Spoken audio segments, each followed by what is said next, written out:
మాజీ మంత్రి సిరిసిల్ల శాసనసభ్యుడు తెలంగాణ రాష్ట్ర సమితి వర్కింగ్ ప్రెసిడెంటు ప్రజాస్వామ్యం పట్ల ఏమాత్రం విలువలున్నా ముఖ్యమంత్రి రేవంత్ రెడ్డి గారు చెప్పినట్టుగా మీరు ప్రతిపక్ష నాయకులతో ఒక లేఖ రాయించండి. సభలో మనమందరం కూడా సభ్యులం.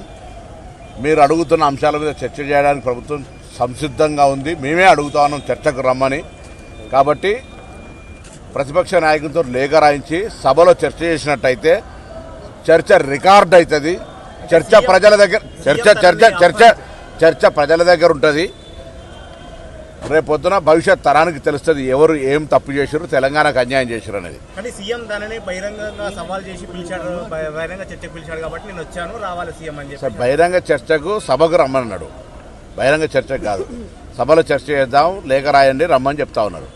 బహిరంగ చర్చకు రమ్మని చెప్పేది అనేటువంటి అంశంకు వేదిక ప్రజాస్వామికంగా శాసనసభ అడిగి రమ్మని కోరుతాం. ఏడాదిన్నర కాలంలో రైతులను కానీ అన్ని వర్గాలను వంచారు. సరే, అది ప్రజలు చెప్తారు. రేపు ఇప్పటికే పార్లమెంట్ ఎన్నికలు వచ్చిన ఫలితాలు మీకు ప్రత్యక్ష సాక్షి.